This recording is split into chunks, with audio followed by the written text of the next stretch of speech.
Good morning, everybody, and welcome to probably what's not going to be a very exciting but hopefully helpful edition of Chris G Photography. Do me a favor, after you watch this video, like the video and subscribe to my channel, hit the notification bell and all that stuff. You know the routine. It would really help me build my channel. I got almost no subscribers, but I'm really trying. But you know, I understand there's a million YouTube channels out there about photography. Help me make mine the 1 millionth and first. I am going to start a series of videos about advice I would give to people getting into photography.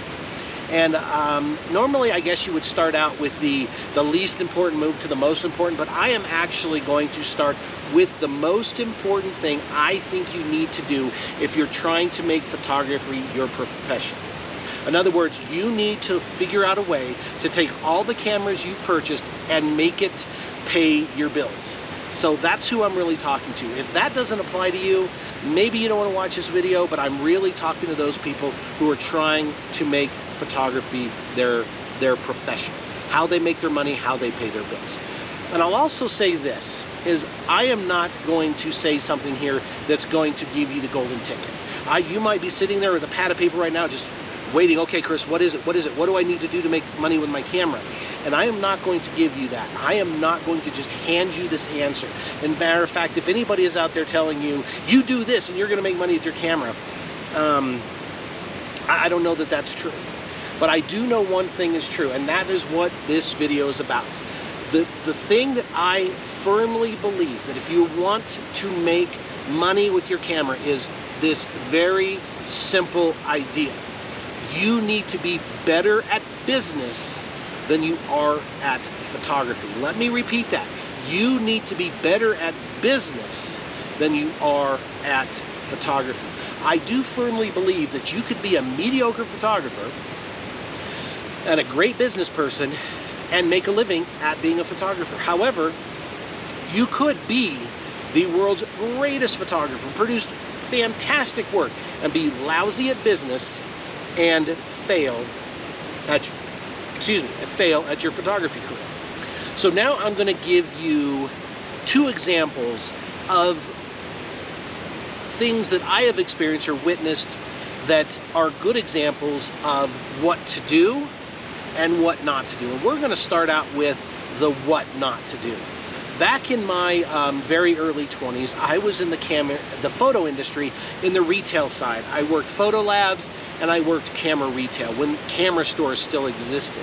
And so while working at one of the photo labs, I met a guy by the name of Al. He came in and I was one of the people that helped develop his pictures for his clients.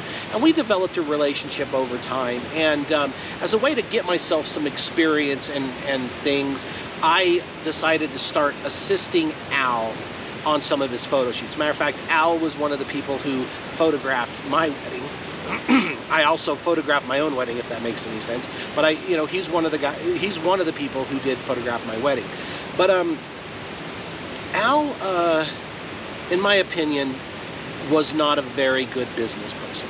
He, first off, he had one old Nikon camera, probably from the 70s, and one lens. So he didn't really have the equipment. And not only that, but he was not good at business. For example, we were on a photo shoot once, and it was a prom type thing. And this was his big event. He was going to make a lot of money from this. And the thing about Al is he just had that one camera, and I had the cameras and I had the lights. So even though I was assisting him, we were using my equipment. And to be honest with you, I don't know that I made a whole lot of money from assisting Al, because we were using all my stuff. But anyway, I digress. We were at this giant event where he was going to make a considerable amount of money. It was his kind of nest egg for the year. And the client walked up and wanted to know what we were going to use as a background. And there was actually these, I don't even know what you called it, but they were these patterns on the wall. They were made out of carpet, and they were gaudy, they were ugly, they weren't good at all. And Al was told the client that, oh, we're gonna use these. And the client said, no, you're not. I don't like these, they're gaudy, they're awful, I don't want those as the background. And Al proceeded to get into an argument with the customer why those were the backgrounds that we were using and that was that. And after the client left, I actually took Al to the side and said, Al, we have a background. And I don't remember if I brought it or he brought it. Al, we have a background. We have a very nice photo background. You don't argue with your client. If your client says, don't use this background, don't use it. And yet he had to prove his point. Now, to Al's credit, at that point, he did go find the client. He said, yeah, you're right, absolutely, that's a bad background. My apologies. And the client ended up liking the background we had, and so it worked out okay. But Al argued with the customer. He did not understand that the customer's paying him to be there, not the other way around. He was obligated to do what they wanted him to do. And he didn't get that. And Al had some very weird concepts of business. One of the things he did is every time he got a good gig and he made some money, he would say, okay, Chris, this is my theory. This is what I do. I go out, and after a good shoot, I put that money in a CD. And then I take out a loan against the CD, use that money to pay his bills, whatever, and then I pay off the loan and they get the money out of the CD. He's like, I get to spend my money twice. I'm like, Al, no, you don't. You're spending your money once and you're paying back a loan with interest. That's all you're doing.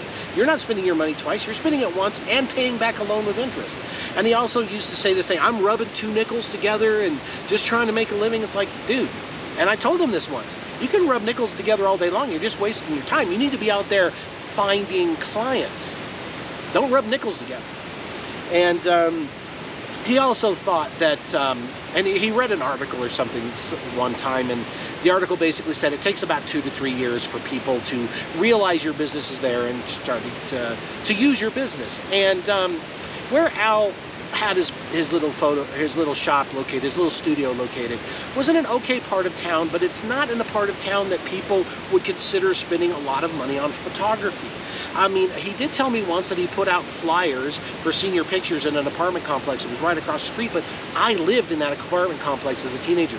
It's not the kind of apartment complex that people had the money to spend on photography. It just wasn't. And so Al struggled at his business. And I can remember one time after one of his big photo shoots, I was dropping him off at home, and I said, hey bud, where do you live? I'll take you there. He's like, oh no, just take me back to my studio, Chris. I'll just crash there. I was like, no, Al, I can take you home. It's okay. And then he tells me, Chris, I live in my studio. Al didn't have a home. He couldn't afford one.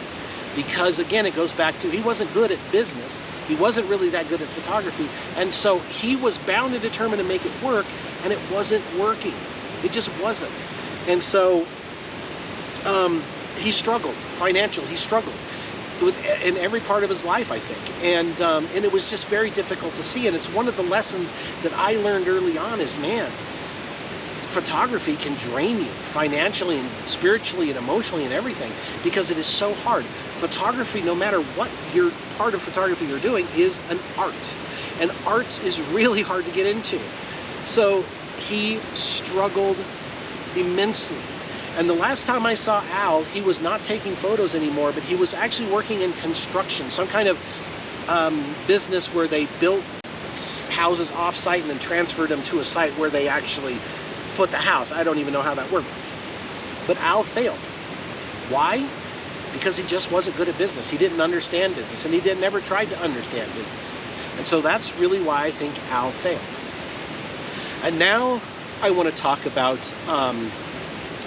what I think is the best example I've ever seen or heard of about somebody who understood business and made that understanding of business make his photography business successful. And if you are aware of photography in Colorado, or photographers of Colorado that live in Colorado and make their home here, you'll be aware of the name John Fielder. And I first became aware of John Fielder back in the early 90s. And matter of fact, I can't remember if this book was a gift, but it is actually signed by John Fielder. So yes, actually this is dated 12 of 93. And it says, to Chris, good luck with your photography. Now, I really admire John Fielder because of his business. You may think of what you want about his photography. It doesn't matter, honestly, about his photography. It doesn't matter if you like it. It doesn't matter if you don't like it. because he understood how to make his photography successful. I can remember back in the early 90s, I heard radio ads of John Fielder promoting his books and his book sightings in the morning when I woke up. That's what I woke up to, was John Fielder, either a commercial or at the local radio station promoting himself. So he understood promotion. And the reason I think that is because he started out his professional life as an executive for a department store. So he understood business first. And I don't think he actually got into photography as far as a profession goes until he had retired from the department store. And so he really did have a good understanding of business, and because of the fact that he was an executive, he probably had a very good nest egg. So he had money set aside. And maybe that's a great photo advice too. Maybe as photographers, we shouldn't be photographers professionally until we have that security, maybe a little money saved up, so we're not just starving artists. We can actually work towards making photography our profession. So I really, really love that about John Fielder. That's the thing that caught my eye. It wasn't the photography necessarily. His photographs aren't bad, but he succeeded because he understood business first and foremost.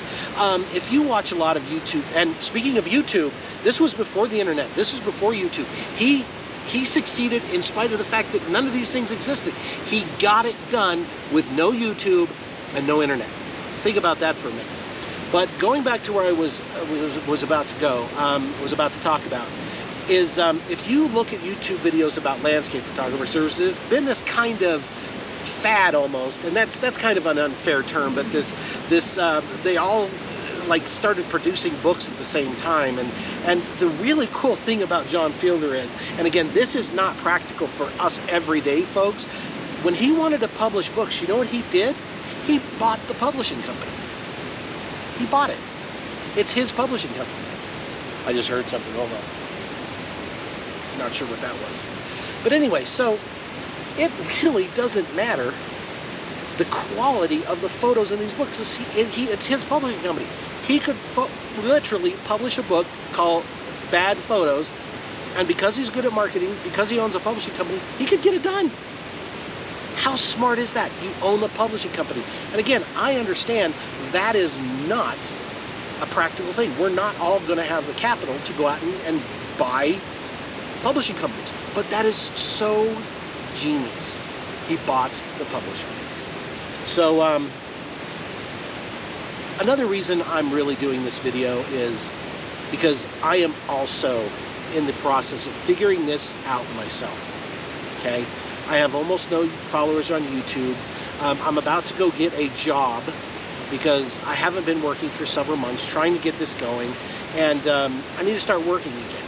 And so I'm not saying that my photography business is failing, but I'm saying I've got a long way to go to make it a success. And until I get there, I got to provide a source of income. Right now, my source of income is coming from my wife's income, and it's just not fair to rely on my wife to pay all the bills, and it's not. So I'll be getting a job here pretty soon. I will be working part-time so I can work on this kind of thing in my spare time and trying to free up more spare time. But that's what I'm doing. And like I said, I'm not doing this because I haven't figured out. I'm doing this because I'm figuring it out, and I wanted to maybe help you figure it out. You might be in a position like I'm at and going, man, you like your photos and all that, but you're just not getting the sales that you need to provide the income that you need to just survive. I'm not talking about buying cameras. I'm just talking about surviving. And maybe it's that. Maybe you need to look at your business skills rather than your photo skills. So for now, my name is Chris. Something's biting my leg. Do me a favor, if you do want to take a look at my photography, my website is chrisgphotography.com. Now, my name is Chris with a K, not with a CH. I know that's kind of unusual a spelling for a guy anyway, so just remember that. Chris with a K, not with a CH, chrisgphotography.com. And for now, I'm going to let you go, and hopefully we'll see you out there in the field somewhere.